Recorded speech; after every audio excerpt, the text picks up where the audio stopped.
ოზურგოთ საქართველოს სახალხო დამცველი სტუმრობდა უჩა ნანოაშვილმა საზოგადოებასთან შეხვედრაზე გურიაში ომბუდსმენის რეგიონული წარმომადგენლობის გახსნა დაანონსა.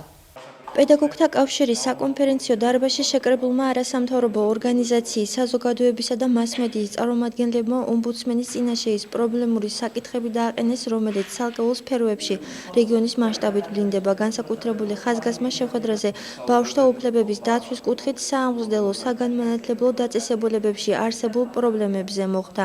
ჩვენ მეწარმოვადგენ ახალგაზრდა პედაგოგთა კავშირს, ჩვენ გვაინტერესებს სკოლების პრობლემა, ანუ ძირითადად მაინც სანიტარული ჰიგიენური მდგომარეობა, რომელიც პირდაპირ მიდის ბავშვთა უფლებების დაცვის კონვენციასთან.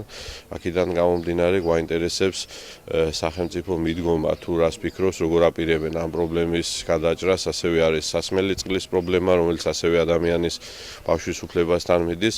ანუ ესაა ძირითადი თემა. საქართველოს სახალხო დამცველმა შეხვედრაზე პარლამენტში წარდგენილ ანგარიშზე და ოზურგეთში რეგიონული წარმომადგენლობის გახსნაზე ისაუბრა, რომელიც ცენტრალურ ხელისუფლებასთან თანამშრომლობით ადგილზე მოკვლეულ პრობლემების გადაჭრას შეუწყობს ხელს. ჩვენ გვინდა ერთის მხრივ რეგიონში მომუშავე არასამთავრობო ორგანიზაციებს გავაცნოთ ჩვენი წლიური ანგარიში ადამიანის უფლების შესახებ, რომელიც იქნა წარდგენილი საქართველოს პარლამენტში ცოტა ხნის წინ. გარდა ამისა მოვისმინოთ იმ პრობლემების შესახებ, რომელიც აწუხებს რეგიონს. ჩვენ გვაქვს დაგეგმილი უახლოეს მომავალში გავხსნათ წარმომადგენლობა ოზურგეთში, რომელიც მთელი გურიის მასშტაბით იმუშავებს და გვინდა რომ მოვისმინოთ ის კონკრეტული ინიციატივები, კონკრეტული მოსაზრებები რეგიონში მომუშავე არასამთავრობო ორგანიზაციებისგან. სახალხო დამცველი ახალგაზრდა პედაგოგთა კავშირის ბაზაზე არსებულ ლიდერთა სკოლის მოსწავლეებსაც შეხვდა. სახალხო დამცველთან შეხვედრა ძალიან საინტერესო იყო.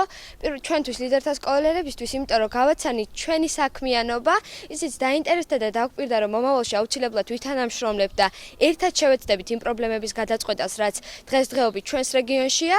ასევე ჩვენ ძირითადად ვისაუბრეთ ბავშვის შრომაზე, იძულებით შრომაზე, რომელზეც ასევე მის ანგარიშიც იყო ნახსენები, ასევე ვისაუბრეთ მოსწავლეთა თვითმმართველობებზე და რა ვიცი, ძალიან საინტერესო შეხვედრა იყო, მისგან მივიღეთ ძალიან ბევრი დაპირება და ვიმედოვნებთ, რომ მომავალში აუცილებლად ვითანამშრომლებთ. საქართველოს სახალხო დამცველი შეხვედრებს რეგიონებში განაგრძობს.